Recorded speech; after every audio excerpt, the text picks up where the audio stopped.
Hey there, it's Lacy J here to ask you to go to spacebearmedia.com right now to access all our content, buy yourself some merch, and most importantly, send us a message, the latter of which we'll reply to on our newly revamped weekly pre-shows, where we have as many fun segments as we do on the audio pod.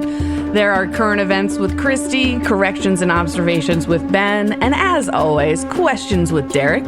Plus, I have new fun facts and tell a terrible fucking joke every single week. Please join us, and please consider rating and reviewing us on your favorite app or recommending us to a friend who loves Lost.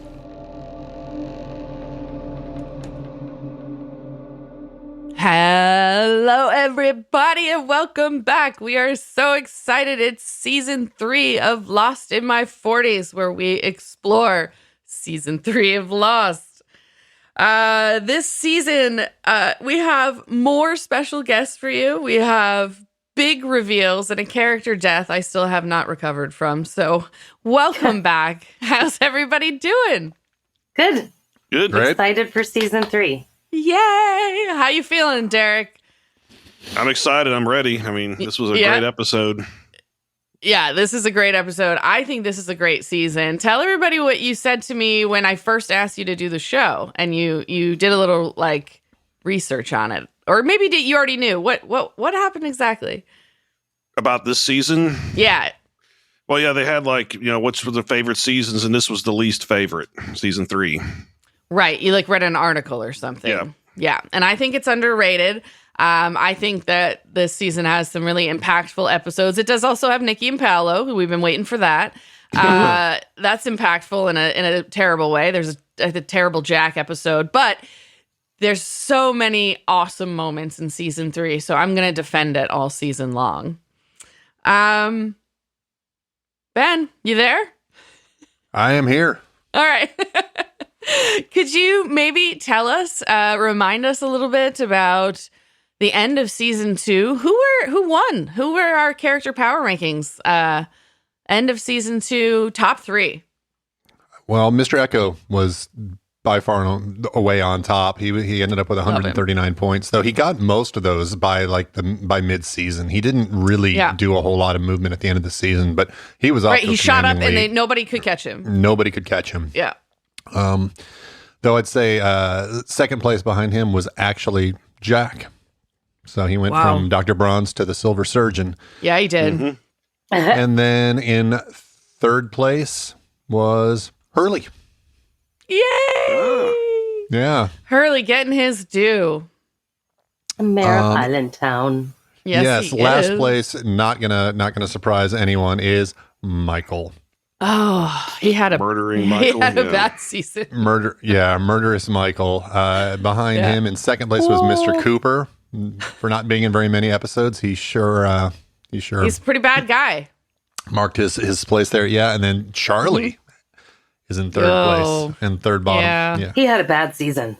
Poor Charlie. Oh, he was a bit of a train wreck. Yeah. Oh, I know. I love him. I can't help it. I think I might be having some sort of transference where I just can't accept that he's not an actual Hobbit, and I love him no matter what he does. I know, because I just recently watched The Lord of the Rings again, and seeing him as a Hobbit was funny.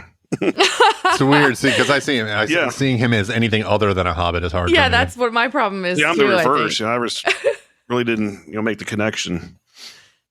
All right, Benjamin, can you tell us what were the aggregate scores? We decided to keep track just for fun. The aggregate season 1 and season 2, and we'll keep it going. Yeah, who were the top 5 best characters after season 2 ended? Yeah, number 1 was Kate. Aww. Shocking. Mm-hmm. Yeah, shocking. She's had basically, we've been running a train on her for 2 straight seasons, no. not at all. Oh God. Yeah, the character. We're not. I mean, oh boy.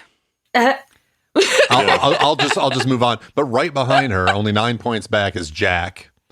And then Silver in third Surgeon. place we have Hurley. Yes. All right. That's awesome. Yep. And then just behind him we have Locke. All right. I love it. And then it's a significant step, another 40 points or so in, and we have Sun. Okay. Yeah. Interesting. Yeah, she just sort of just inching her way into the top five. Very like she never ends up in the top three for any episodes or anything like that. But she's just kind of slow and steady wins the race, I guess, or gets you fifth place, as it were. All right, and who are the worst five after the 2 seasons? I'm going to go the opposite way. So I'm going to start with the fifth worst and build up to the worst. Got it. The fifth place is Randy Douchebag Nations. I figured he'd be a little bit worse. And then Ethan, the Xenu worshipper. Mr. Cooper. Yep. Yeah. Bad. Sha-na-na-na-na-na-na-na. And Michael. Oh, wow, Yes. Michael. I mean, Shane that's wasn't even Michael. hardly in this second season. True, but well, these yeah, are this aggregate is the scores. aggregate. Yeah, we hated her so fucking much in the Just first when one. she was redeeming herself, she takes one in the gut. Oh. Wow, Michael. I guess that's what you get, though, right? When you kill 2 of the, like, your... Well, I was going to say friends, but he didn't really know them. Like, I don't know. I mean, 2 of the, written good guys, I guess. Well, Yeah, I mean, I think he wasn't upset about one of his victims. Yeah, right. Not really. Yeah. Yeah, I mean, Yeah. there's still some pretty hot girls on the island, but yeah, he definitely he thinned out the offerings there. That's what you're worried did. about. Oh my god. Yeah, well, you know what, I actually really liked Anna Lucia, so Yeah. I do too. I liked Anna Lucia. All right. So I'm gonna miss those low cut jeans. Oh God, I do not. Yeah, Don't you know bring what? that back. If she didn't get blood on them, somebody else could probably try to rock those. She didn't get blood on it. You mean like You her would gut didn't bleed not on bury it? people wash like them. you would take their clothes and you'd need to Oh my reuse them. God. It is an island. It's an island, Especially the shoes. When the heck are you gonna? Where are you gonna find new denim? Unless they parachutes in, I guess. They were Yeah. burying people wrapped in tarps. Yeah. That's true. Wasteful. It's true. In the sand. Well, they have too, a tarp so. factory there. So Oh my right, God. right next to Yeah. the torch factory. So Yes. Yeah. Hey, anybody want to do season 3, episode 1, A Tale of Two Cities? It's a Jack episode. It's a Derek episode. Oh, Derek. yeah, that's what we're here for. yeah. That's what Take it away, season 3. Do it. All right. So the episode opens with an eye and then a hand choosing a CD and placing it into a CD player, which was the way people listened to music in the late 80s and 90s. For those of you who are too young for that. The camera then cuts to the face of a blonde woman we've never seen before. She looks into the mirror and tries to smile while the song starts to play. She's actually upset and appears to begin to cry, but then regains her composure and starts putting chairs in a circle in front of the couch. The song is Downtown by Petula Clark. It's actually a cute little song. Oh, okay. An alarm starts beeping, and she runs to the oven where there's smoke coming out of it and pulls out a pan of burnt muffins and ends up burning herself and dropping them all over the floor. The doorbell rings, and you see she's in a small house and that there's an older woman at the door who the blonde tells she burnt her hand in her muffins. There's also a guy with his legs Barf my sticking hand out. in my muffins. Yep. I don't know why that made me laugh. I'm sorry. I have no Burn her idea. hand in her muffins. Oh, what? Oh, Wait, ouch. what? yeah, that would hurt. There's also a guy with his legs sticking out working on her plumbing, saying it's a work in progress, but you don't see his face. The way you put that, the guy with his legs sticking out working on her plumbing. Yeah, seriously. And her muffin. Right after you burn Yeah. her muff. Yeah. You know, A lot I of like to, innuendos in there. that's Yeah. how I write these because I have a dirty mind. Because now I'm thinking about it, like he was like totally like inside, only his legs were sticking Right. out. Yeah. Deep in I'm her just getting all plumbing. kinds of weird visuals now. He's way in there. Yeah. Oh my Isn't god. that a breech birth? Oh my Yeah, god. the legs come out first. Yeah. Yeah. Uh-huh. Yep. That's what that is. Very dangerous. How did we get Okay. here? Derek, help us. It's a work in progress. Season It 3 is. is off to an awesome start. We are. Okay, so we cut to inside the blonde woman's house, and there's a group that appears to be a book club discussing Carrie by Stephen King. It's not even literature, it's popcorn, complains a man. The older woman from before calls him Adam and challenges him to explain why it's not literature. There's no metaphor. It's by the numbers. Religious hokum pokum, he says before adding, it's science fiction. Now I know why Ben isn't here. So I got a question. Hokum pokum? Is this like island speak? I've heard of hocus pocus before. I've never heard of hokum pokum. Hokum pokum, I was thinking the same thing. Island I don't speak. know. It might be regional. Who says they're on the island? I'll look it up. Put it on next week's pre-show. There we go. Yeah, speaking of, you guys should be watching the pre-shows. Only a fraction of you do. They're new and improved this season again. We talk about current events. We correct things like this. I'll add this in to next week's. We discuss things about the episode coming up. We discuss things about our lives. Fucking join us there. Yes, please. Anyways. Or we'll just continue to shame you in this format. Yes. Hokum Pokum coming up next week. I'm going to look that up and see if that's a thing or just some silly thing that they wrote. All right, go ahead, Derek. So after he says, I know why Ben isn't here, she gets annoyed and said that Ben wouldn't even read it in the bathroom and calls her Juliet. Yeah, Juliet. Oh. Juliet. Yay, Juliet. I'm so excited. We're in season 3. She responds, well, Adam, I am the host, and I do pick the book, and this is my favorite book, so I'm absolutely thrilled that you can't stand it. Silly me for sinking so low as to select something that Ben wouldn't like. Here I am thinking that free will still actually exists on, and then she is interrupted by the ground starting to shake. On what? Everyone takes shelter. Under the doorway. The ground wasn't shaking. The camera was shaking. No, the camera was shaking. The camera was. So, I don't know. I read Carrie. It's not even one of Stephen King's best novels, in my opinion. So the fact that this is her favorite book. Yeah, we're going to talk about that later. Okay. I have some stuff about that. Also, wasn't the sky supposed to turn purple and that horrible sound supposed to happen? Well, it does. When they run outside. Yeah, Does they it? talk about it. Yeah. They're just in a house. Okay. Oh, yeah, wait. They're just in a house somewhere. Yeah, Sorry. The thing in California must be an earthquake. So while the camera is shaking, everyone takes shelter under the doorway as things fall off the walls and furniture and crash to the ground. Abruptly, the shaking stops. After the earthquake, or what appears to be an earthquake, everyone is coming out of Juliet's house, and we see this is a small neighborhood of similar homes. People are running into the street, and the guy that was working on Juliet's plumbing comes out from under the house, and it is none other than fucking Ethan. What? What is happening? What? Oh, it's so this is on the island. If we haven't already given it away before now, we're on the island. Yeah, that's when I've realized this is on the island. Yes, they got you. It's just like season 2 opened with Desmond, and then you were like, fuck, I'm in the hatch. They do it again. They fool me again. At the beginning of season 3, they get me again. I fucking love it. Keep going, Derek. I'm freaking out over here. The camera cuts to another house, and walking out the front door is, are you kidding me, Henry Gale. My what? God. It was just like one after the other right there. Yeah, there was a lot. All in a very, very couple of concentrated seconds. Like, what is happening? All right. So he and Juliet look at each other, and then the others gather together. Looking at the sky, you hear a noise, and they watch Oceanic Air Flight 815 break up and crash to the ground in several pieces. Oh, my God. I guess we're assuming that that's oceanic. Like, we can't actually tell from the that's true. From the shot. Yeah, it broke into 3 pieces like in the beginning. Yeah, we've watched that plane come apart so many times. I remember watching this coming apart the same way.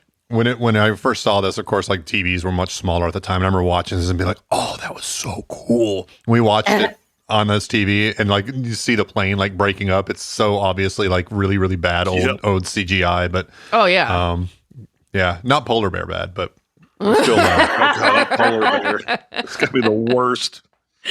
Oh my God. So Henry calls over to Goodwin and instructs him to run to where the tail landed, and he should be there in an hour, which is kind of ridiculous because the island is pretty big. Yeah, it's like 5 kilometers inland. How does he know that? Yeah. Yeah, it must be a marathon runner. He tells Ethan to get to the fuselage and says there may even be survivors and that he is to be one of them, a passenger in shock. Come up with an adequate story if they ask. Stay quiet if they don't. Listen, learn, don't get involved. I want lists in 3 days. Go. What? Wait, what? He wants what? Lists. What? Whoa. That's interesting. Crazy. And then Henry turns to Juliet, and while looking at the Stephen King book, says, well, I guess I'm out of the book club, revealing his real name is Ben. Dun, dun, dun. It's a great name. It's a great name. No more Henry Gale. It is a great name. It is a fantastic name. Benjamin. The camera pans over the village of the houses and then out, revealing they are in a valley on the island and also showing the 2 crash sites. Yo. Did anyone else notice the white dove rising out of the valley as the camera panned out? No. I did not. No. Was it the one from like Charlie's hallucination? That doesn't fit the timeline. But no, I didn't notice that. Yeah. All right. Interesting. So we get to the lost title screen. So yeah, is your mind blown right now? Yes, it Derek? was. I was sitting on my couch just going, what the hell? Yes, I love it. I mean, it was another great season opener. Yeah, I can remember watching this for the first time and just being like, oh, I fucking love this show. Like, Yeah. yes. It was great how every season started with something so big like that. Yeah. Just hooks you right back in. It really does. It's like a zoom out. They start zoomed in on something, and then they pan out, and it's like, oh my god, the context is established, and holy shit, so good. And then and also now there's the excitement of like, okay, if like how many of them are we gonna meet? Right? We know that there's like this community now. Yeah. And like what characters? We know Juliet, obviously. It's just so exciting. Oh gosh. And we know they burn muffins just like us normal mortal people. And You they know, work deep on plumbing. they do. They do. The others are just like us. So we go to the first flashback, and Jack is sitting in his car drinking coffee and looking rough. Yeah. You can always tell Jack's mental state. It's directly related to how much facial and neck hair he has. Yep. At least he doesn't have that wig. Yeah. Truth. He's sitting outside of a playground with children playing in it, and Sarah walks out and talks to a man and whispers in his ear. They stand close and appear to be close. Jack is seen like staring at them. laughing together. Yeah, like ha ha ha. Yeah. Jack is seen staring at You're them not Jack. with a look of death. Yeah, Jack is looking crazy. So the song Moonlight Serenade is playing in the background. Okay. That's the same song that was playing when Saeed and Hurley heard the signal on the radio on the beach in the long con. And Saeed mentions that it could be from anywhere. And Hurley says, or from any time. Anytime. Yeah. Just kidding, dude. Oh. Or R.I. Oh. Time. Thanks for that, Christy. That, I just really nice love that job. song so much. So whenever I hear You it. noticed it, yeah. Yeah, I notice it. Nice.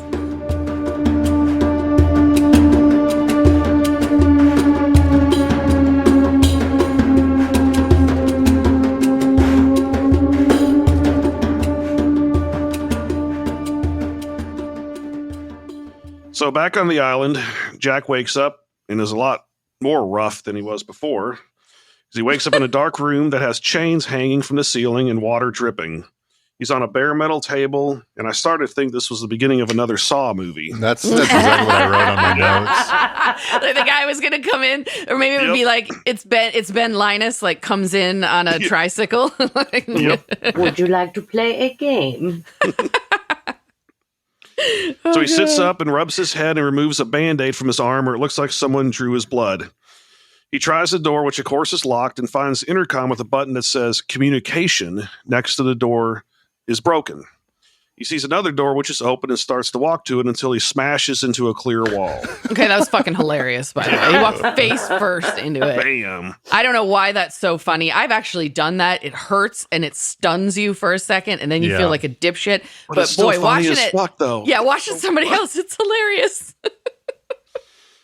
So he tries kicking it a couple times, but it does not break. He then starts to yell for Kate, asking if she can hear him, but gets no response. I wanted to say, Jack, it's clear you can't break it. Oh, we're back, ladies and Yes, gentlemen. we are. We're back. Oh, All yeah. right. Oh, yeah. So the scene then cuts to Kate, who is lying on a locker room floor with a shower running next to her. She wakes up and sees a pair of feet and is revealed to be Tom without his prop beard. Yeah, He tells her to rise and shine, and she wants to know where she is, and he replies, "You don't think I'm going to answer that, do you?" She didn't ask where Sawyer and Jack are, but he tells her to take a nice hot shower and wake herself up. Yes. He shows her a towel, shampoo, and soap, and she interrupts him, saying she's not showering in front of him, and Tom replies, "Kate, you're not my type." What's wrong with that guy?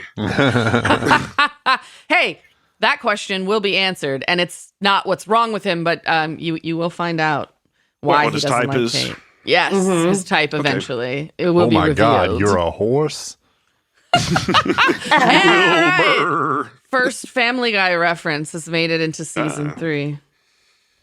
Kate is left alone and pulls off a Band-Aid that was in her arm in the same place as Jack's. What are they up to? Interesting.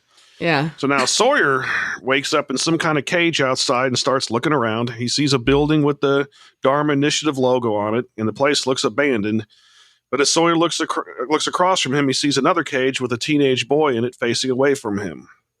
Sawyer asks who he is, but the boy does not respond.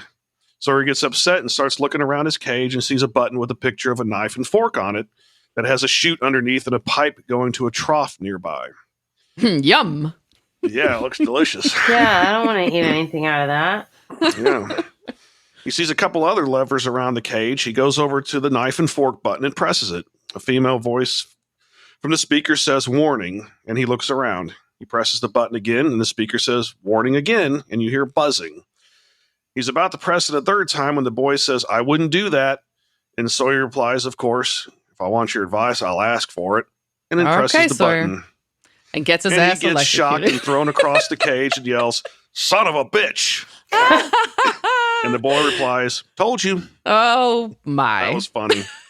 Why in Hollywood does electricity punch you across the room? I don't know. Because it doesn't. No. Because it really doesn't. I made the mistake one time of touching a cattle fence that was electrified. It just makes your arm go numb. Yeah. I didn't realize. Yeah, it sucked. I did that when I was a kid. Me too. Oh, but yeah, it my didn't God. throw me across the room. It didn't knock me back. It just made my arm go numb. I don't think that the little electric fences that keep cow in the pastures are as powerful as No, they're not. They're not. a lot of other things. No, but I can remember. I touch that thing and just zap myself because kids are fucking stupid. Yeah. Well, I can remember like the first, like an old example of that. Hollywood's been doing that for a long time. Remember in Jurassic Park's like 30 years old, and when the fence comes on, it tosses that kid off. Exactly, there. and the kid's sitting there like gripping onto it. Gripping onto it, and if that happened, high voltage goes through that you immediately your muscles tense and you're stuck to it, and you're dead. Yeah, and you just catch on fire. Yeah, exactly. It doesn't throw you like a bug in a zapper. Yep. Yep. Wow. But that would have been a grim scene in Jurassic Park if we just saw that kid get fried. Yep. The kid just like caught on fire. It was barbecued. Yeah. The realistic they just version. show it for like a minute straight. They're like, That's Jesus hilarious. Christ. I was like, this is the director's cut. Oh my God. So in his cell, Jack is staring at a security camera with a red flashing light. He goes to a long metal chain hanging from the ceiling and starts pulling on it hard. After a couple of pulls, a female voice tells him to stop that, and he sees Juliet in the doorway, and she says, "Hi, Jack. I'm Juliet." Hello, Juliet. I'm She's Romeo. always got that little grin. She has a little grin, and I love it. Yeah, she was in a show that I liked. I think it was called Revolution, where like the power all around the world, they developed some nanobots where they shut the power off for the entire planet. And so basically things went back to the 1800s. No combustion engines could work anything. Oh, interesting. It was a cool show. They did 3 seasons and just canceled it right in the middle. Yeah, she never had an ending. She does other sci-fi. She's on something else. She's on The Expanse, season 3, I think, of The Expanse. Yeah, The Expanse. That's right. I couldn't think of it for a second. But yeah, Elizabeth Mitchell is her name. She's great. I love her addition to this show. She still had that grin in that Revolution show, too. She'd have that same kind of... It's her. It's just how she... she just grins like that. And I think it's cute, and I love it.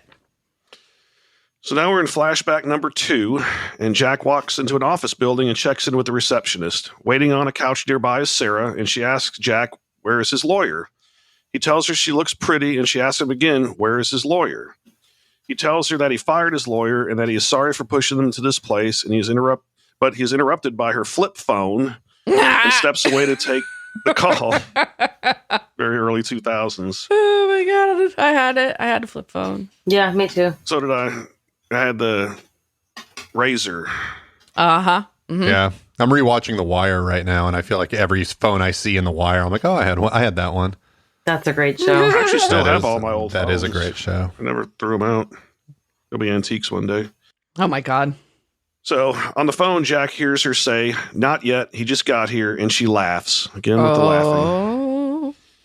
She hangs up and sits back down on the couch, and she starts to lecture Jack, but he interrupts her, asking, "What is his name?"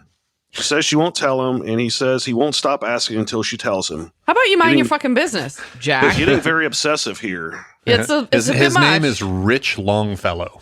Oh boy. Oh my God. So, yes, I think that Jack is being a giant asshole here, but at the same time, that wasn't really the appropriate time for her to answer the phone. Well, yeah. Yeah. She didn't have to do that. So he gets desperate and offers her the cars, the house, everything, just to know the name of the man that is with his wife. Oh. And she just gets up and leaves. Yeah.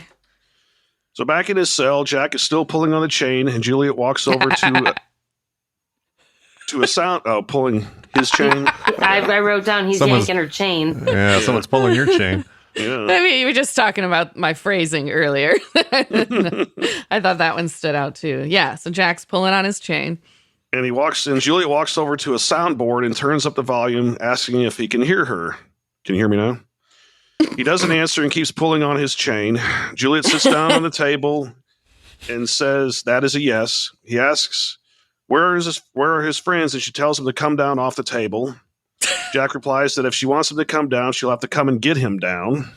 All right. He then screams at her to tell him where his friends are. She tells him to let go of the chain and asks if she thinks he is stupid. Juliet responds, I don't think you're stupid. I think you're stubborn. And Jack keeps pulling on his chain. Just keeps stubbornly yanking his chain. Stubborn. He's ridiculous. Very angry. The way that she speaks to him, her voice and her demeanor is both like alluring and terrifying at the same time. I think it's calming. Yeah, her voice is calming. Well, that's the alluring part of it. But like, Yeah. I'm saying maybe from Jack's point of view, or if I was in Jack's situation, I would find her alluring, but also intimidating and a little bit scary. I think I find her unnerving, to be honest.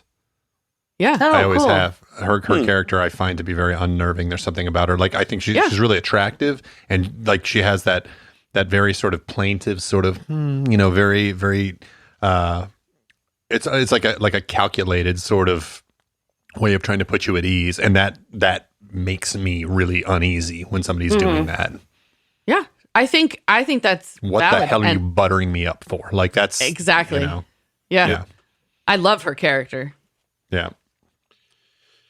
In the locker room, Kate finishes her shower and goes to put her clothes on, but the locker is empty. She yells, where are my clothes? But nobody answers. She sees a partially open locker that has wear this written on it. Inside is a sundress, and she puts it on, which looks absolutely amazing on her. Yes. I imagine, Man. when she said, where are my clothes? I imagine like Ethan walks in, like huffing her panties and is like, sorry, I'm late. I just washed these for you. Not these, though. These are mine. Oh, no. Ew. Oh, Tom thinks the same thing and says, come on, Kate. He's waiting. So Tom leads Kate outside with a small army of 3 armed guards, and they walk through a covered walkway and down some stairs to the beach, where Ben is sitting under a cabana at a table with breakfast items on it. Ben pulls out a chair for Kate to sit down, and she sees handcuffs on the table. I imagine this is like this has got to be what being on a date with Mark Zuckerberg is like. Yeah, I can see that. Could say like this is your first date with Zuck, and you show up and there's fucking like handcuffs, and he's just oh my weird. God. Thanks. Want some eggs? Want some eggs? I just laid them. I mean, okay. So Ben asks her to put the handcuffs on, and she replies with, and if I don't, and he says she won't get any coffee. Okay. So she puts the handcuffs on and asks Ben what he did with Sawyer and Jack. She always says Sawyer first. Ben questions why did she say Sawyer's name before Jack's, and Kate tells him that he does not know her. She asks for her clothes back, but Ben says that they burned them. I want to point out that there was a fun continuity issue here. If you look, the French press, he's gonna make the coffee. It's completely like, I don't know. The French press is as high up as it'll go, and then the camera cuts, and in the next scene, before he pushes it down, it's almost all the way down. So, just one of those things that you always notice. Yeah. Well, I don't. I guess I don't notice a lot of them, I'm sure, but I noticed that one. All right. He's very menacing in this scene. Hello. Like, we just went from the kind of menacing Juliet in an entirely different style to the menacing Ben. They're kind of counterparts. Beach breakfast with Zuck. Right. Right.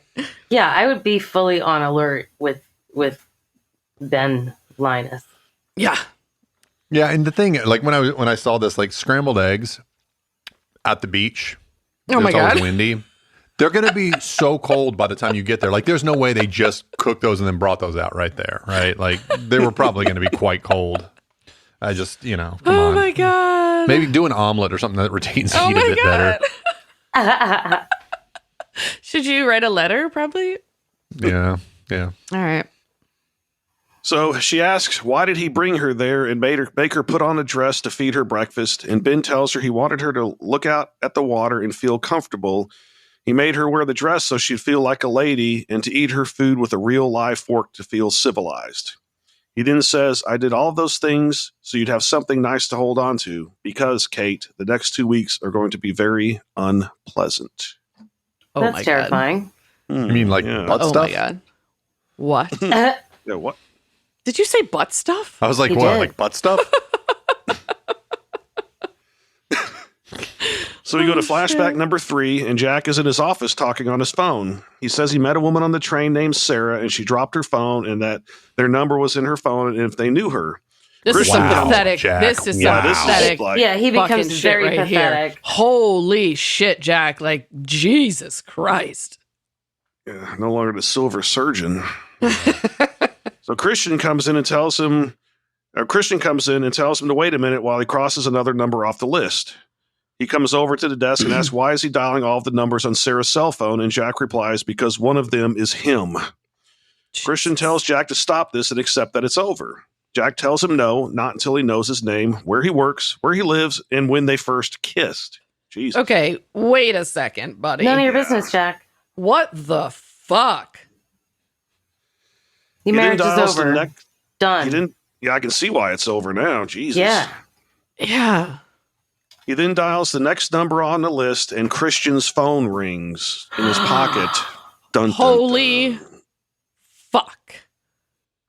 Of course, Jack wants to know why he's talking to Sarah, and Christian says it's because she was worried about Jack. Jack gets really angry and demands to know exactly what was said. Christian again tells Jack to stop and mentions that he understands obsessive behavior. Being a drunk is not obsessive, Jack says. Christian walks out of the room and says, let it go, Jack. Wow. I don't think he's going to. No, me neither. Wow. So back in his cell, Jack is trying to open the locked door and drink some of the water dripping from the ceiling, but then spits it out. It's probably nasty. Yeah. It looked gross. He then hears static from intercom, but can't understand it. He says to speak more clearly, and after a while, he hears his father's voice say, let it go, Jack. What the fuck? It'll come back around. And then the lights come on. Juliet comes in with a tray that has a sandwich and bottled water on it. She tells Jack if he wants the tray, he will have to sit at the far side of the room with his back to the wall so she can bring it in. Who in the fuck puts toothpicks in a grilled cheese? Right. Yeah. You cut a grilled cheese into 4 pieces and put toothpicks in each? I don't understand why a grilled cheese sandwich would need toothpicks. It seems to me you don't give that kind of thing to prisoners. Correct. It also doesn't need a toothpick because the cheese holds the sandwich together. Yeah, it's not like a giant club sandwich that's ready to topple over. Yeah. I feel like that was one of those. Zuckerberg is back. He's like, we should put toothpicks in the grilled cheese because that's how people like them. Yep. That's how they come in the metaverse. That's exactly it, dude. Toothpicks in your grilled cheese is so meta. Oh my god. Oh So he tells her to keep their food, but she says it's a delicious sandwich. Jack tells her to tell whoever's trying to talk to him to the intercom should give it up, but she says the intercom hasn't worked in years, and Jack is hungrier than he realizes. Uh-oh. Huh? Jack then asks what the red button on the wall is for, and Juliet replies it's for emergencies. He then asks who is watching him, and she replies, are you going to sit against the wall and that the grilled cheese sandwich is hot off the frying pan? Again, Jack tells her to keep it. So she asks him what he does, and he says he is a repo man, that he goes... Okay. So he goes for the bank when people don't pay their bills, and he loves it because he's a people person. That's not really a job for... People person, yeah. Yeah. I love the way he says that, though. I'm a people person, so I really love it. Yeah. She then asks if he is married, and Jack says no, that he never saw the point. She asks where he was flying from when his plane crashed, and he tells her Sydney and that he was bringing his dead father home. She says that Jack can trust her. She's not going to hurt him. What the hell is going on here? Jack demands. But Juliet just walks out of the room and takes a bite of the sandwich. She does. Like over her just shoulder. Looks at him and just takes a bite. Like she takes 1/4 of the grilled cheese sandwich. Yeah. She leaves 3/4 sitting in there. What kind of sick bastard only eats 1/4 of a grilled cheese sandwich? Now she's even more menacing. Seriously, toothpicks and only eating 1/4 of the sandwich. There's some weird shit going on this island. Yeah, something's wrong with her. Yep.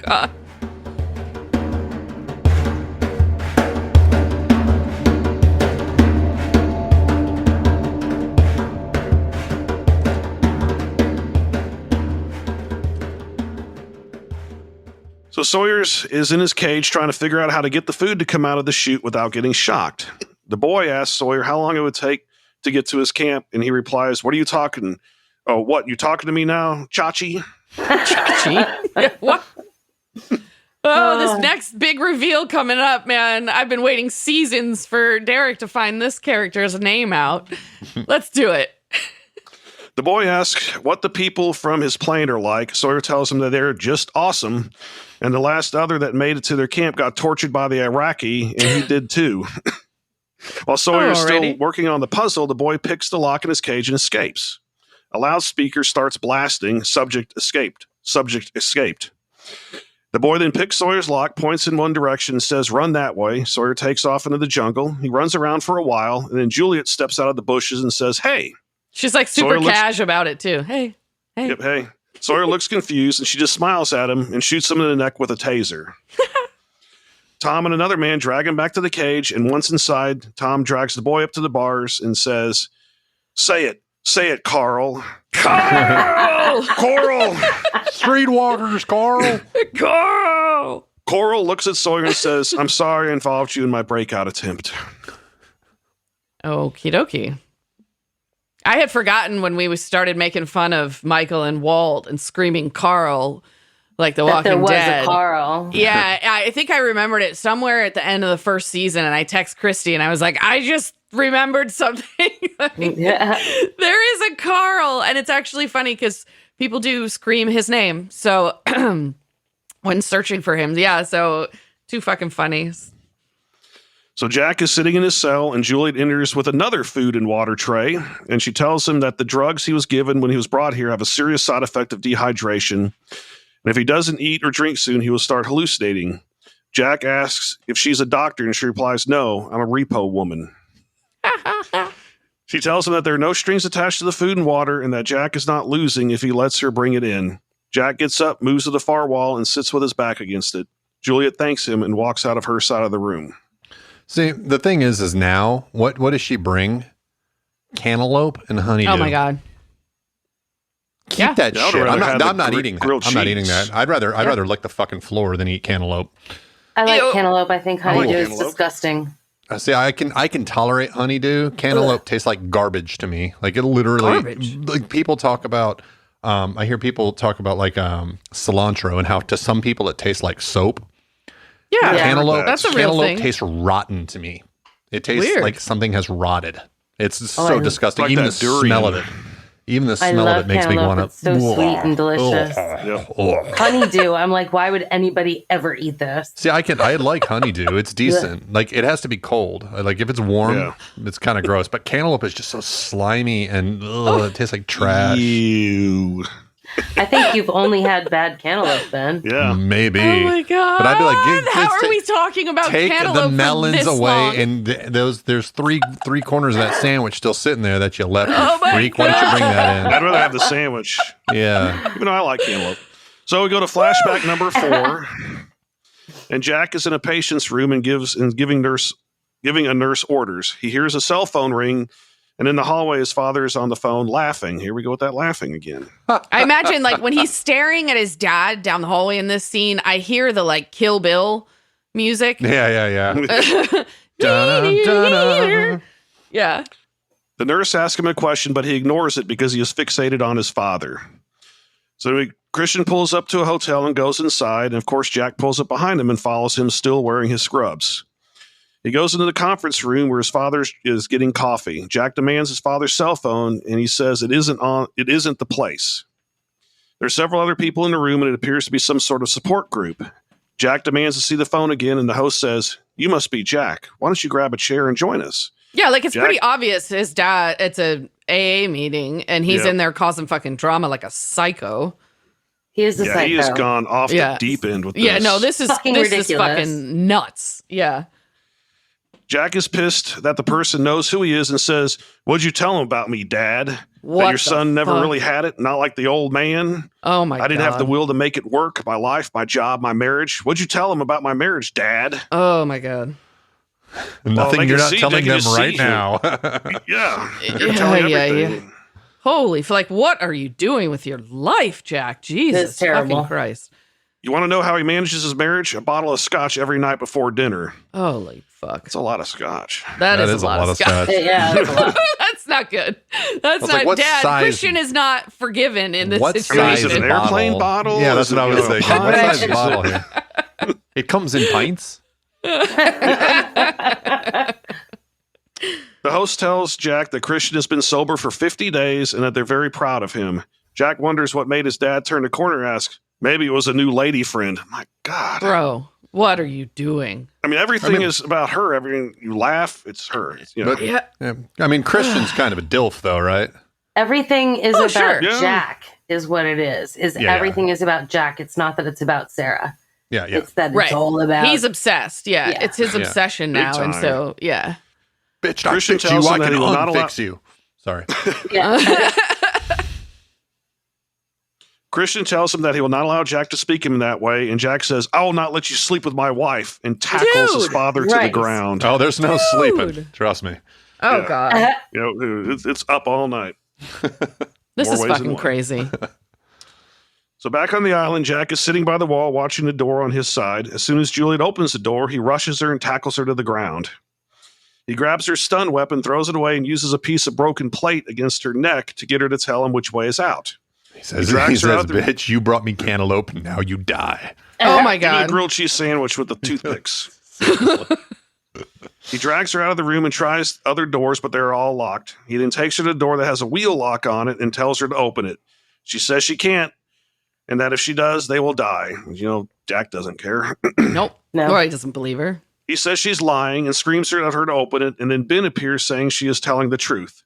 Jack tells Ben, "I swear to God, I will kill her." And Ben replies, "Okay." Oh, what? Okay. Cold as ice. Seriously, he's such a fucking asshole. Whoa. Yeah, no problem. Then And if she opens the door, she dies anyway. I think. hold on. I'll say something separate there. Like, go ahead. Okay. Sorry, Lacy. No, I heard what Christy said, that Ben Linus is also a psycho, and I'm like, I don't know. They're really setting up this kind of rivalry between Juliet and Ben, right? They're both sort of menacing, and then when you find out, you see the way they interact. Like, first he's out of the book club, then he's like, okay, you can kill her.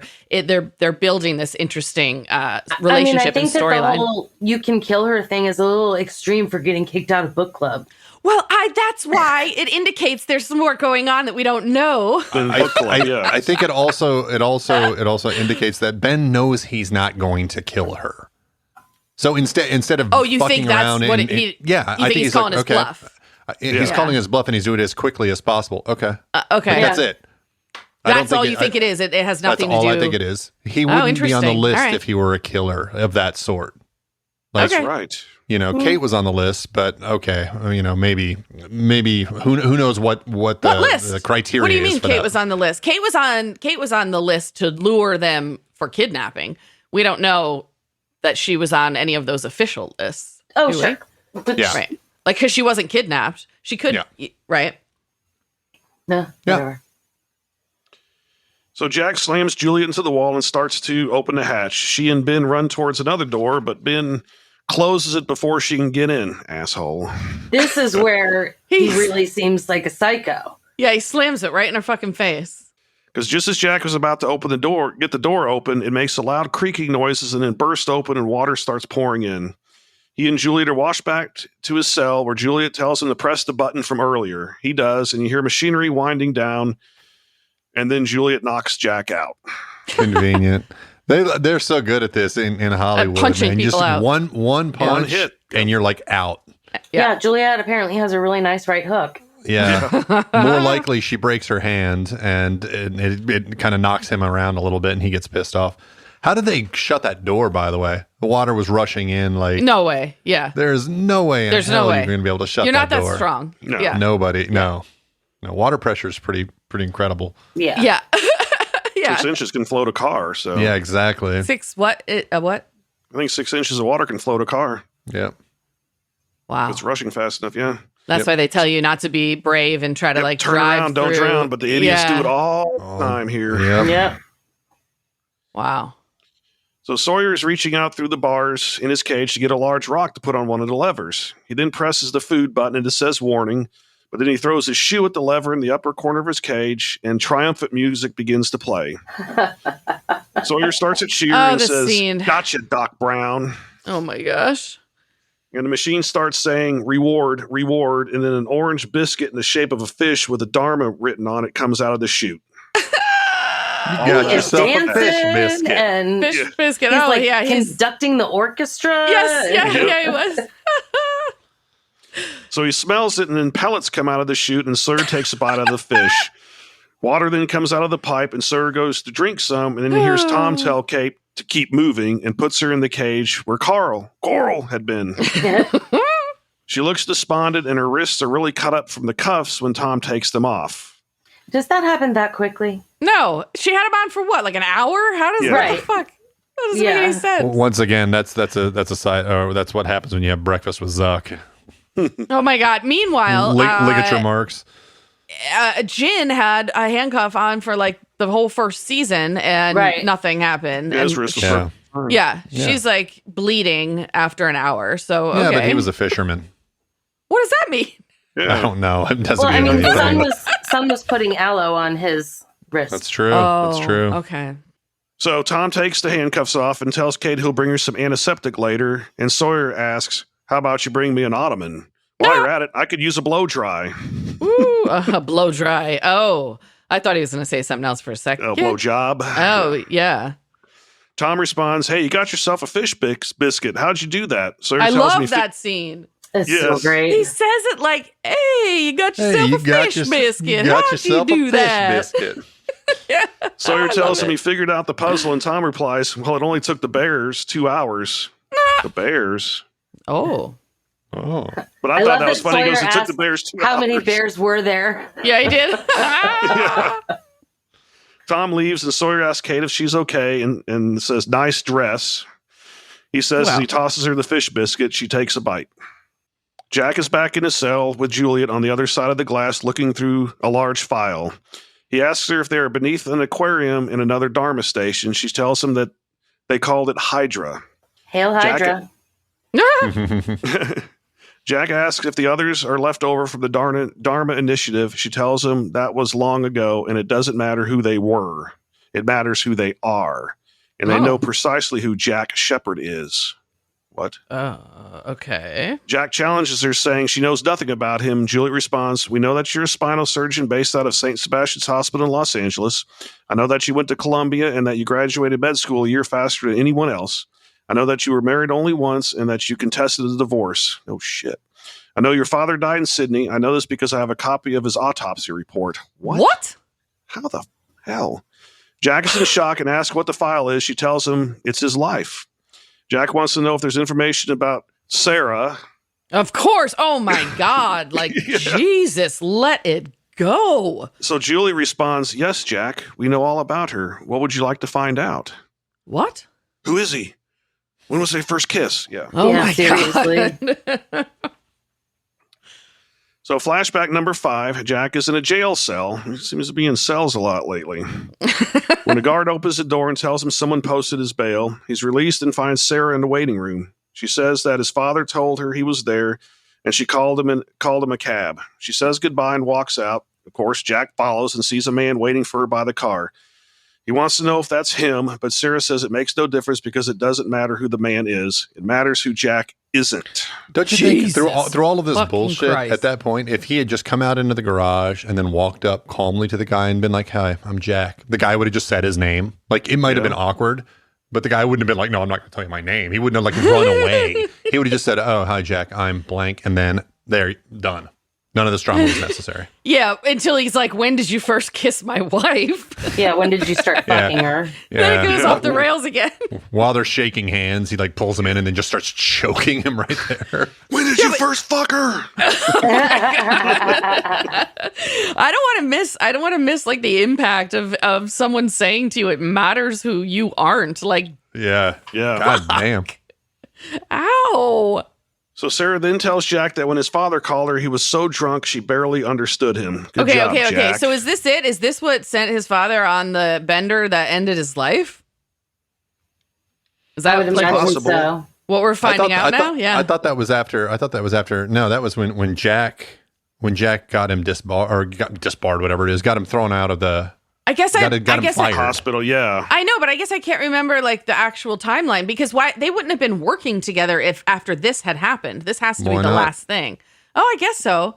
You know what? I think they were still working together. Yeah, this was before. Yeah, you can watch. Out. Oh, okay. So you can watch Lost in time order. I've never done it before, but maybe I will. Really? Maybe we'll do a special episode when we conclude the show where we talk about it in time order. Ooh, idea. All right. Go ahead, So Jared. Jack begins to cry, and Sarah says, look on the bright side. Now you have something to fix. God damn it. Punch. Burn. Punch after punch after punch. Jesus. Well, that's what he needs. He always needs something to fucking fix. So back to the exact moment with Jack and Juliet. She asks him again, what would you like to find out? Jack asks if Sarah is happy, and Juliet smiles and says, yes, Jack, she's very happy. Yeah, she's not with you. Well, but at least, I mean, it looks like it's a change, right? He's asking a different question. So that's a change in him. He seems genuinely happy that she's happy. I think it's a good redeeming moment for Jack there. Don't you? No? Yes. A little bit. Right. So Jack begins to cry, and Juliet asks if she wants to bring him some food and water, but she needs to trust that he won't attack her again. Jack moves to the far wall and sits with his back against it, and Juliet walks out of her side of the room to bring him the tray. In the hallway is Ben. He says, good work, Juliet. With disgust on her face and in her voice, she responds, thank you, Ben. That's it. And that's the end of the episode. Title screen, end of episode 1 of season 3. Woo! It was good. It's a thriller. Yes, it was. Yeah. Mm-hmm.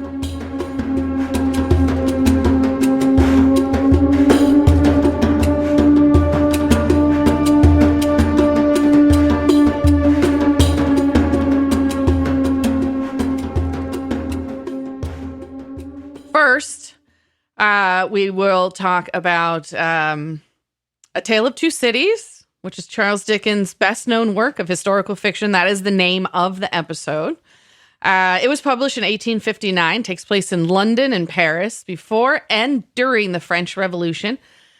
Tells the story of Dr. Manette and his 18-year-long imprisonment in the Bastille. But I'm just kidding. We're not actually going to talk about that. We're going to talk about Carrie by Stephen King because it's a crazy fucking book. And the fact Juliet says it's her favorite is wild. So, spoilers, if you've never read Carrie, you might want to fast forward if you care. So, Carrie was Stephen King's first published novel in 1974. It was made into a film in 1976, starring Sissy Spacek as the troubled teen Carrie.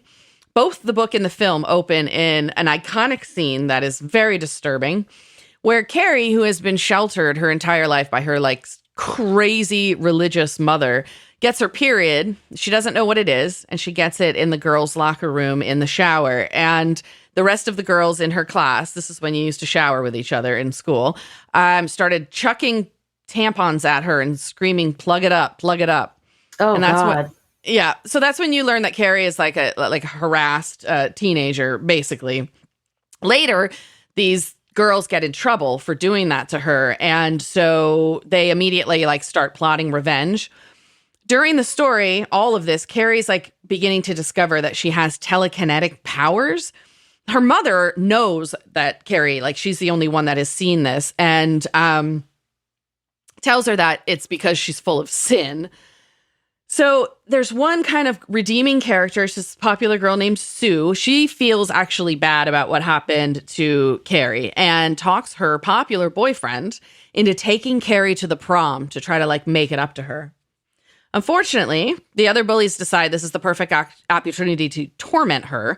They rig the prom king and queen contest so that Carrie and Tommy, the kind of good guy, win, and when they're up on the stage, they dump buckets of pig's blood on top of them. And that's when Carrie loses her telekinetic shit and all fucking hell breaks loose. She goes nuts. She locks all of the doors to the gym, sets fires, and burns everyone alive. Then she starts walking through the town, blowing shit up with her mind, like gas stations and throwing cars around and just going generally ape shit. She gets home where her lunatic mother tries to kill her, but loses. Carrie kills her mother after murdering some more people on another rampage in the town and burning down almost every building. She walks into the street, lays down, and dies.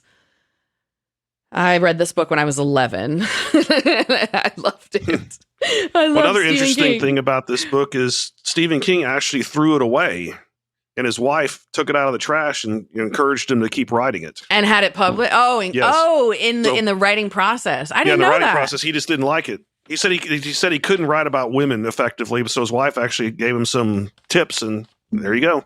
Oh, that's really interesting. Yeah. Oh, I love Stephen King. So I do too. I love his books. They're fucking crazy. But like Christy mentioned, it's kind of weird that one is Juliet's favorite book. Like, what does that say about her? Yeah, it's not only her favorite. It's not just her favorite Stephen King book. It is her favorite book. And I'm like, it's not even one of his best books. They remade Carrie recently too. I know. I haven't watched it because I don't want to be mad. No, about it. You would be mad. I watched it. Okay. They also remade Firestarter. Yeah. I actually watched that on the plane coming back from New York. Oh man, I watched The Stand as a limited series, and that wasn't awful. I actually liked that. I liked it better than the original. I mean, I love the book. That's my favorite Stephen King book of all time. Mine too. Oh yeah, absolutely. I have the super expanded 1,700 page edition. Yeah, that's a big book. And it was funny when COVID started. I was listening to it on audiobook right when COVID really started, and I'm like, oh, this is probably a really bad book for me to listen to right now. Thank God COVID wasn't 99.76% fatal. Yeah, the first 100 pages of that book are terrifying. Yeah, that's the thing about a virus. If a virus truly is that deadly, it can't spread worldwide because it kills too fast. It kills itself out, Contains itself, Yep. All right, so shall we do some best moments? Yes. Sure. All right. And worst. Christy, give us yours. What do you got? When Sawyer sees Kate as Mr. Friendly is bringing her to the cages, the look on his face shows that he really does care about her, and it's really a very, very sweet moment. It is, for sure. Yeah, and the dress. And the dress is, she looks awesome. And the fish biscuit. The fish biscuit's hilarious. Worst moments, all of Jack's flashbacks. Every single part, and especially the very worst part is when Sarah tells him that Christian was so drunk she could hardly understand him. Yeah. Because he realized that he sucked. destroyed his father's sobriety. Yeah. All right. Ben, how about you? Best moment was the entire opening sequence. Mm-hmm. Oh, All the way yeah. up to, guess I'm out of the book club. That was awesome. Worst moment was Jack attacking his father in the AA meeting. Yeah. I had when Ben walks out of the door in the opening scene. So kind of the same, just that opening scene. Like I was so impressed that they managed to like recapture the excitement and the reveal of the beginning of season 2 and like repackage it in this like really awesome way. And I loved the way that it started. Yeah. And then, I had a close second for a best moment. That's when Jack walks face first into the glass in his cell. Worst moment is when Jack gets out of jail and it just persists with being pathetic. Like, not even after getting out of jail, he can't stop. And oh my God. Derek, how about you? The best moment for me was that opening sequence because, at first I'm thinking, it's like a 1960s or 70s, neighborhood. I expected Tupperware to pop out sometime, But then all of a sudden you realize It looked like the Wonder Years. Yeah, exactly. Right. A book club. So then all of a sudden you realize, oh my God, you're on the fucking islands. Yeah. So it was an oh shit moment. Exactly. And getting to see how they've been living. It's like, wait, what are these houses? And they have book clubs? Like, who the fuck are these people? Yeah. And the worst moments were with Jack being so obsessed over Sarah. And of those, the worst was when he got his father off of being sober. Yeah, it's pretty bad.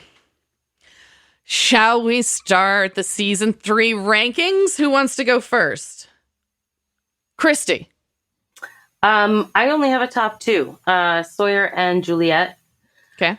My bottom 3 are, I only have 2 again, Jack and Benjamin Linus. Okay. I'm going to fuck Kate because she looked really cute in that dress. And I'm going to kill Benjamin Linus. Okay. Ben, what do you got over there? Best character was Benjamin Linus. He's so fucking like just unsettling, unnerving, and awesome. Juliet, for the same reason, though, she seemed like she was actually really trying to be helpful, but at the same time in this episode, she also like zapped Sawyer with a taser. So she did kind of burning. Well, he did escape, so that's true. And she knocked Jack out with her right hook. Yeah. So she's he deserved that. Yeah, totally. The only thing she did not do well this entire episode was make muffins. Well, she burned her muffins. There was the toothpick incident. There's a toothpick. Actually. Yeah. Serving cantaloupe. That's true. true. Cantaloupe. Yeah. But is You're she not the thinking cook, this though? through, Ben. Yeah. Those are all the things I say just for extra content. I see. All right. What about your worst? Third best was Sawyer. I only had 2 worst. Worst was Jack for obvious reasons. He was he was hyper Jack in this episode. And then second worst was Sarah, just for not loving him or anymore. Like she does, she's kind of throwing barbs at him all the time, and it's just like, come on, damn, she's kind of their relationship was definitely destructive. Oh yeah, at the end. Yeah, but I don't know. I don't think that that's her fault, really. it's No, not. but she did decide to have an affair instead of being upfront about like the situation their marriage was in. But like getting on the phone and no, he just arrived. Like right, so funny. yeah. There's a callousness to her that is sort of like, okay, like you don't love him anymore, cool, but you don't have to. It's almost like you you're rubbing rub it it in in his face. Yeah, attorney's office. Yeah, I don't think that she meant to. I agree that I think that was a stupid moment for her. I also think that it was probably stupid for her to have him be the one to drive her to the fucking jail to bail out Jack. True. But but I don't think that they were calculated, callous moments. I don't think that she intentionally she's not was like, Susan. I'm going to really fuck with this guy. Exactly. Well, she probably shouldn't be driving, right? I mean, the reason they met in the first place was because she was a shit driver. Oh my God. yeah, that's true. No, I thought that Shannon's probably like I had a heart attack and jumped the median or something. She should have dodged it. Oh my God. Jesus Christ. Defensive driving. She needs to take her defensive driving course. Keep your eyes on the road, people. All right, Ben. Fair Finish enough. your rankings, please. That was it. I didn't have a bot. Oh yeah, fucking kill. I'm gonna fuck Kate and I'm gonna fuck Juliet. I'm not killing anyone. It's all love this time. Interesting. All right, we have some similar stuff. As you know, last season, Ben convinced me to come around and admit that sometimes the worst characters or the evil characters are the best characters. So I have Ben as my top character, and I have Juliet as my second. I have Tom as my third, just based solely on you got yourself a fish biscuit. And you're not my type. So worst characters, I've got Jack and Christian, because like just what in the fuck is going on with both of you? Honestly, Christian fucked his kid up. I'm not killing anybody this week, but I am having the threesome that I have been waiting for. It's going to be me and Juliet and Kate, and we're going to have a really awesome time. Nice. Derek, what are your rankings to start off season 3? Yeah, my best was Juliet. Even though she's supposedly a bad character, I liked her. Okay. Well, we don't really know. I mean, it's sort of she's on the other's side. So. Right. And like she does have a little sinister thing about her. She's got that grin, but she also talks. She's really calming. Yeah, she's a wild card, I think. But now we see already that the others have their own sides. Like that's what sure, this is, right. you know? Yeah. The second was Sawyer, just because of his antics in the cage. And third was Kate, because she's Kate in the dress. And worst, I only had 2. She's Kate in the dress. Yep. The only had 2 worst. First was probably for the first time for me was Jack, just because of his insanity obsessiveness. And then second was Benjamin Linus. And then I'm going to fuck Kate, because of the dress again. And I'm going to kill Ben. Wow, so there's a divide here. Him, There's a divide on the Benjamin Linus lovers and haters. He's going to be 0 through the whole thing. Yeah, I mean, Juliet's one of the others, out. but I still put her in my top. And Jack is one of the survivors, and I still put him in the bottom. So yeah, he really fucked up. Well, Juliet knew how to deal with Jack, how to get him to become more rational. That's true. Benjamin, update us. What do we got after episode 1? What do we got? You mean as in power rankings? Yes, please. We have got Juliet in first place. Holy with 20 points. Cow. All right. Kate in second place with 13. Which one? I missed it. Kate. Oh, okay. Probably because of all the fucking. Yeah. Always. And Sawyer in third place with 9 points. All right. The bottom, we don't have so much of a bottom. Right now, Jack is in the bottom. Jack, he's at negative 20 points. But then we've got just Christian and Sarah tied for second place, and there's no third place at this point. Right. We didn't have a 0, I bet. Okay. Yeah. Wow. Okay. Oh, and I didn't see this. Ben Linus was actually negative 2 points, so I guess that makes him third place. Oh, okay. So Ben Linus is in third place. So the anti-Bens have won out this round. Yes. Okay. It's probably just because I was not willing to have sex with him. So. He's breaking me down, though. Oh, my. Benjamin, what are your final impressions of the opening for season 3? Stellar opening. It was a really, really good episode. I love, again, the opening sequence was great. I liked this episode and actually the next one, because in the same way where they start really, really focused and they sort of pan backwards. You only see a couple of characters in this episode. Like most of the other survivors, you don't see anything. It's just a handful of people on the island and their backstories. And I like that because it allows the writing to get really, really. It allows the writers to focus on those characters and kind of focus on their sort of emotional journey, which I think sometimes when you're trying to weave too many stories together, you can kind of lose that. So that was a really good call in the writing. So all in all, this was just a great season opener. Yeah, I thought so too. I wrote down awesome. Got us again on the the big reveal. At this point, I'm just so excited to meet the others. I'm like crossing my fingers that having this reveal means that the cast is going to grow and change, and we might like explore some of the others' backgrounds. And I think it's a stellar opening. I think the writers are really good at opening and closing their seasons. Christy, what do you think? I agree with a lot of what both of you just said. I mean, the opening sequence was incredible, especially with Ethan was under the house and then Ben comes out of the house. And so that was fantastic. I hate all of the Jack flashback stuff, but you're supposed to, you know? Yeah. So, and then I'm just fascinated to learn more about the others, their community. So I liked it quite a bit. I thought it was a very good episode. Okay. Derek, what do you think? How did you like it? What questions do you have? Where are you at? Well, I thought it was an outstanding episode. The opening sequence was awesome. We find out how Ethan and Goodwin got involved with the originals. Yeah, that's great, isn't it? Mm-hmm. My opinion of Jack really went down after this episode because of his obsession. Oh, man, those flashbacks just pissed me off. Yeah, it's pretty bad. Kate looked amazing in that dress. And I actually like Juliet. She seems to be like the kindest of the others so far. Okay. So it's an interesting range of impressions of Juliet.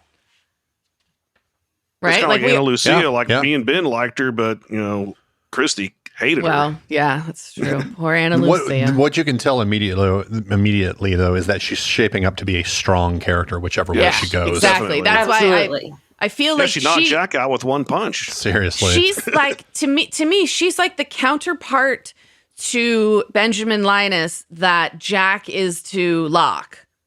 Like they're both formidable, but in their separate camps like that. Yeah. And I think they are opposing sides is what it looks like after this. Yeah. All right, Derek, what are you wondering? How did the others get there? Why are they there? And how long have they been there? Because obviously they've been there a long time to construct those houses in that neighborhood. Okay. Yeah. Well, those answers will definitely be explored. But right now, in this season, a little bit. Yeah. A little bit. You're going to have to wait a while, though. So we are back. It's season 3. We're fucking psyched. Right now, you have an entire other episode to listen to. Go do it. It's downloaded. It's out. You download it. I don't know. I'm babbling. Just go listen to the next episode. Lost in My 40s, season 3, episode 2. It's called The Glass Ballerina. It's a Sun and Jin episode, and it's a Ben episode. Go there right now. Check out our YouTube first, though. Yeah, you should have done that already, but that's okay. Bye. Bye, y'all. Bye. Bye.